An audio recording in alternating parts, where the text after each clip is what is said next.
매주 다양한 동물의 생태를 살펴보고 그 속에 담긴 과학을 찾아보는 코너입니다. 과학관 옆 동물원 시간입니다. 네, 오늘도 이동원 기자와 함께하겠습니다.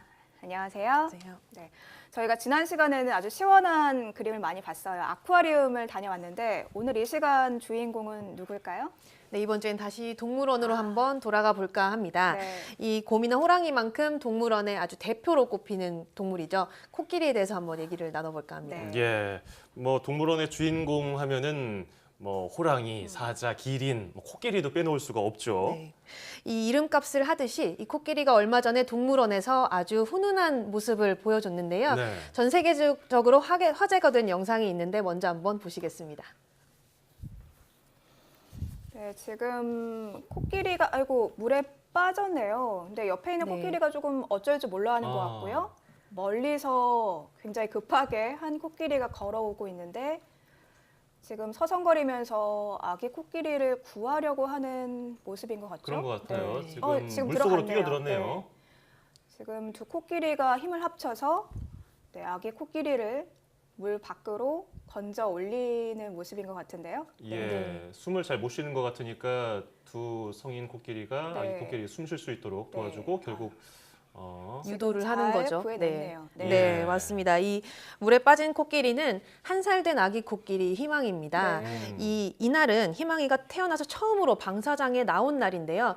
모든 게 너무 신기하다 보니까 이 물가를 서성거리다가 발을 헛디뎌서 빠진 네. 겁니다. 영상에서 보신 것처럼 어미 코끼리가 옆에서 어쩔 줄 몰라 하면서 이 발을 동동 구르는 사이에 멀리 있던 이모 코끼리가 달려옵니다. 아. 그리고는 어미 코끼리를 물가로 데리고 가서 새끼를 유도를 해서 구해내게 되죠. 예, 저는 엄마 아빠인 줄 알았더니 네. 이모 코끼리였네요. 네, 이 코끼리가 이모 코끼리인 키마인데요. 예. 이 키마는 올해 37살로 희망이의 엄마보다 23살이나 많습니다. 거기다가 이 새끼를 낳은 경험이 있어서 돌발 상황에도 당황하지 않고 아주 침착하게 희망이를 구해낼 수 있었습니다. 네, 사람들도 육아 정보 같은 거 더 이제 먼저 아이를 낳은 분들한테 공유하고 많이 질문하고 이렇게 하잖아요. 네. 코끼리도 사람처럼 행동을 하는 거네요. 네, 코끼리가 사회성이 아주 뛰어나기로 유명한 동물인데요. 네. 특히 모계 중심 사회라서 새끼가 태어나면 공동 육아를 한다고 여겨질 만큼 다른 암컷들이 나서서 도움을 많이 줍니다. 이 사육사의 설명을 한번 들어보시죠. 코끼리는 그 모계 중심 사회라는 동물이기 때문에 주로 암컷들이 이렇게 무리를 지어서 생활을 하는 동물입니다. 그렇기 때문에 구성원의 코끼리에 문제가 생겼을 경우에 경험 많은 암컷 코끼리가 도움을 주는 경우가 굉장히 많습니다. 굉장히 흥미로운 사실이네요. 모계 중심 사회인데 네. 그러면 암컷 코끼리끼리 모여 산다는 얘기인가요? 네, 수컷도 처음에는 같이 생활을 합니다. 네. 그러다가 보통 13살 정도가 돼서 성인이 되면은 성체가 되면 예. 무리를 벗어나서 독립을 하게 되는데요. 번식 시기가 되면 다시 암컷 무리를 찾아오기는 합니다.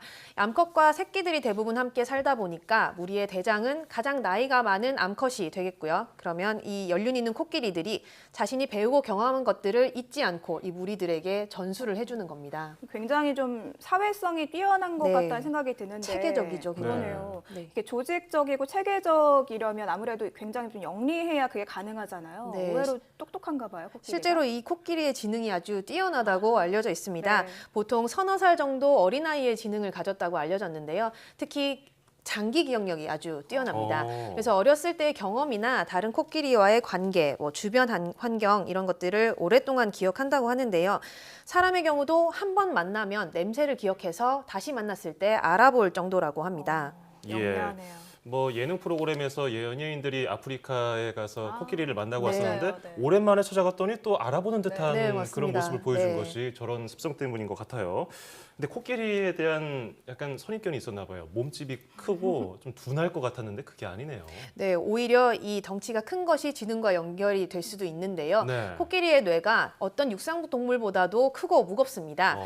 이 어른이 된 수컷 코끼리의 뇌는 보통 무게가 5kg에서 6kg까지도 나가는데요. 예. 이 보시는 것처럼 성인 남자의 뇌가 보통 1.4kg 정도고요. 몸집이 작은 쥐의 경우는 2g 정도밖에 되지 않습니다.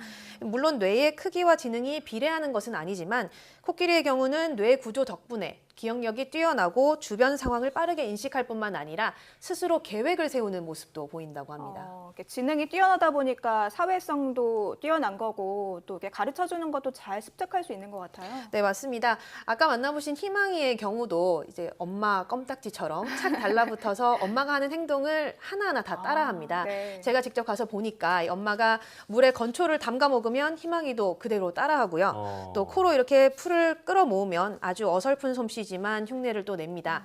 이렇게 엄마나 이모의 행동을 보면서 빠르게 배우고 익히는 것을 볼 수 있었는데요. 실제로 희망이가 물에 빠졌을 때 바로 엄마와 이모가 나서서 수영을 가르쳐준 덕분에 이제는 자유롭게 물속에서 놀 수 있다고 합니다. 예. 네. 자, 희망이가 방금 이제 코로 물 위에 있던 건초를 집어서 먹는 네. 모습이 나왔는데 이제 이런 노래도 있잖아요. 코끼리 아저씨는 코가 손이래 이런 노래. 네. 코가 손일까요, 진짜로? 네, 맞습니다. 예. 우리가 알고 있는 것처럼 이 먹이를 먹을 때 네. 보신 것처럼 코를 사용하고요. 또 나뭇가지 같은 작은 도구를 이용해서 몸을 긁기도 하고 네. 돌을 이용해서 놀기도 합니다. 특히 코끼리가 물을 워낙 좋아하는데요.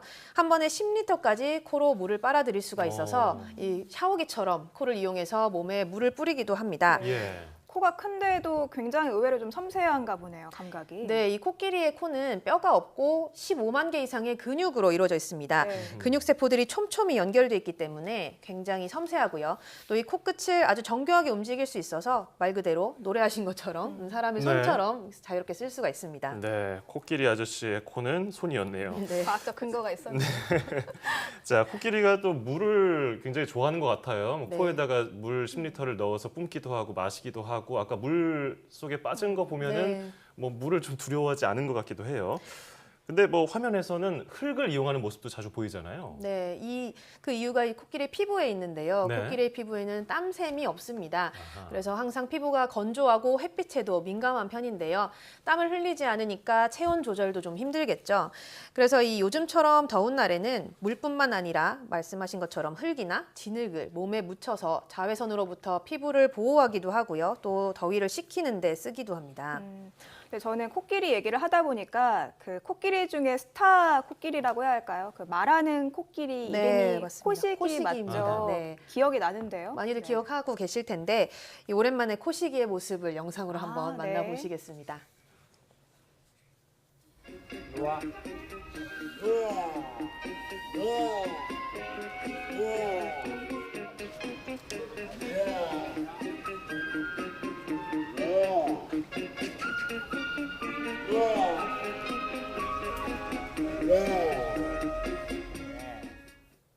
처음에 봤을 때 굉장히 신기했어요. 발음도 계속 듣다 보니까 정확한 것 같기도 하고요. 잘 들려요. 뭐 좋아, 좋아 이러는 게 뭐 사람이 말하는 것 같기도 해요. 네, 맞습니다. 이 보신 것처럼 코시기는 안녕, 좋아, 아니야 이런 간단한 단어를 7개 정도 정확하게 발음을 할 수 있습니다. 실제로 이 코시기를 전혀 모르는 사람들에게 받아쓰기를 시켜봤더니 안녕 같은 경우는 절반 이상이 정확하게 알아듣고 정답을 맞히기도 했습니다. 근데 이 사실 코시기는 사람의 소리를 듣고 스스로 꾸준히 연습을 한 덕분에 이렇게 말하는 코끼리가 될 수 있었습니다. 그럼 원래는 이게 불가능한 건가요? 네, 사실 코끼리는 성대가 크기 때문에 사람이 들을 수 없는 주파수인 20Hz 미만의 아주 저음으로 의사소통을 합니다. 그런데 이 코시기는 코를 말아서 입안에 넣은 뒤에 혀를 누르는 방법으로 사람과 비슷한 주파수대에 발성을 하게 된 건데요. 이 사람과 유대 관계를 형성하다 보니까 스스로 노력한 끝에 이런 방법을 터득하게 된 거죠. 예. 그러니까 사육사들이 뭐 좋아, 잘했어, 안녕, 아니야 하는 것들을 듣고서 의사소통하고 싶어서 노력을 한 거네요. 네. 자, 그런데 코시기를 보니까 상아가 있었는데 희망이 가족은 상아가 없었던 것 같아요. 네. 왜 차이가 있죠? 이게 종에 있어서는 차이가 없습니다, 사실은. 예. 근데 사람으로 따지면 점이 있는 사람과 점이 없는 사람이 있듯이 네. 어떤 개체별 특성인데요. 주로 수컷보다는 암컷보다는 수컷이 상아가 길게 자라고요. 실제로 아까 보셨던 희망이의 엄마와 이모 같은 경우도 20cm 정도의 상아가 있었는데 생활 속에서 부딪히고 또 긁히기도 하면서 없어졌다고 합니다. 그 환경에 따라서 그러니까 말씀하신 것처럼 뭐 생활하다가 이 상아가 있다가도 없어질 수 있는 네, 거네요. 그럴 수 있다고 합니다. 또 최근에는 이 상아 때문에 코끼리가 밀렵의 대상이 되기도 하는데요. 네. 이 워낙에 많이 죽임을 당하다 보니까 살아남은 코끼리는 결국 상아가 없는 코끼리밖에 없겠죠. 네. 그러니까 이런 유전자가 후세에 전해지게 되면서 실제로 아프리카에서는 상아가 없는 코끼리가 태어나는 코끼리들도 상아 없이 태어나는 경우가 굉장히 많이 늘어나고 있다. 아하. 네, 저희가 이 과학관여 동물원에서 여러 동물들을 만나보고 있는데 얘기하다 보면 늘 이런 동물들의 특별함이라든가 특징들이 결국에 사람의 욕심 때문에 네, 없어지는 그런 안타까운 사례를 참 많이 보는 것 같습니다. 네. 네, 오늘 코끼리에 대해서 재미있는 점 많이 알게 된 것 같습니다. 잘 들었습니다.